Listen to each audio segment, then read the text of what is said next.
Buying a home and leasing it out on rent to tenants has been a traditional way of growing wealth and building equity. The rent collected helps in mortgage payments while the home appreciates with time. The concept of property appreciation across the world is the same. It's a demand versus supply market. Some countries have laws which favor owners, whereas some countries favor tenants.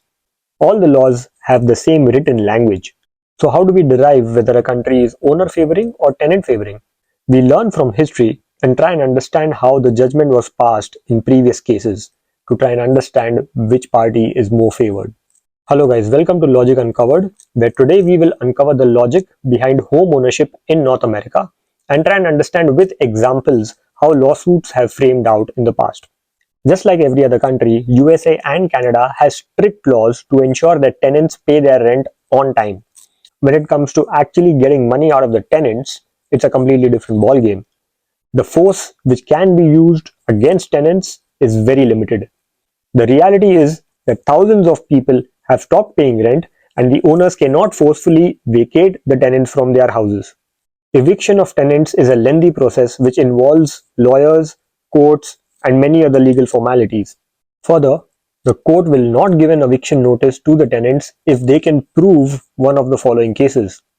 Number one, they have no money to pay rent, or they don't have a source of income, or they have lost their job recently, they have financial debts and do not have the means to pay rent, they have minors living in the home who need care, the weather outside is harsh and hence they cannot stay outside without a home.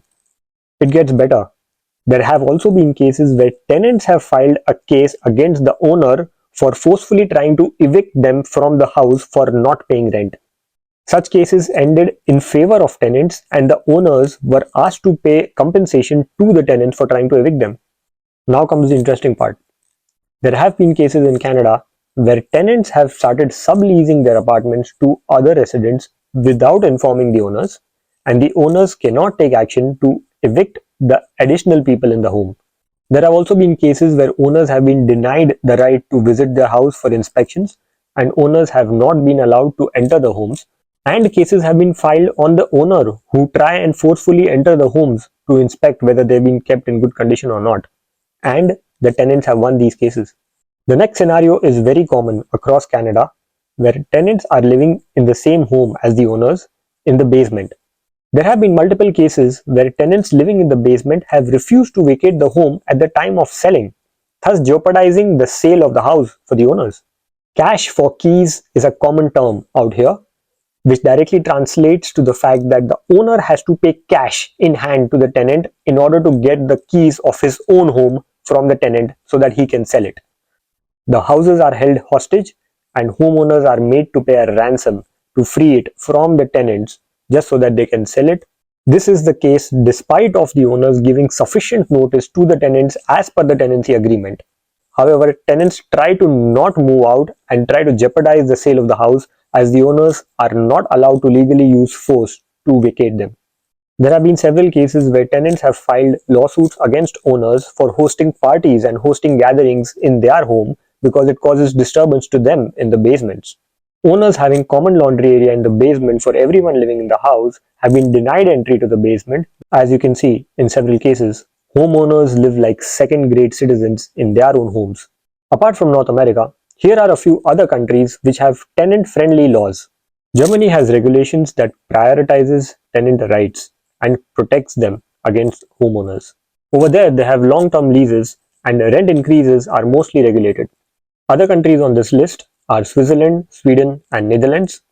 These countries have strict laws on eviction of tenants and on rent control as well. Now let us compare some cases where laws are more owner-friendly. In UAE, homeowners have the right to take legal action against tenants for not paying rent.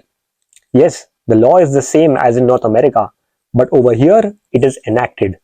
In UAE, if tenants are found misusing the law to not pay rent, there are strict actions, including deportation.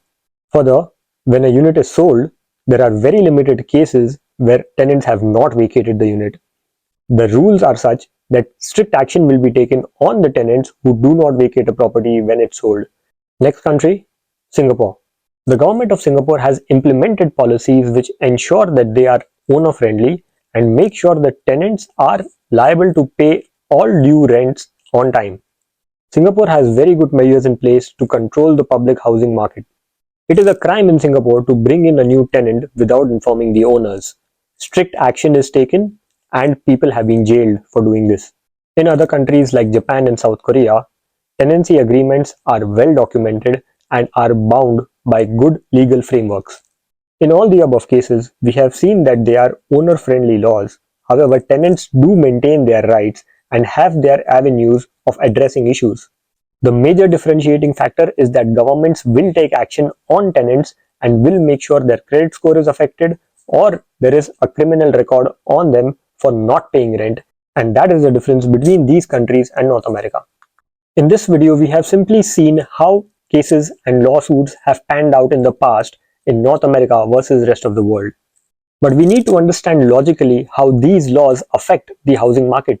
In our next video, we have covered the consequences of the framework of the housing market in North America and what it actually translates to in real life.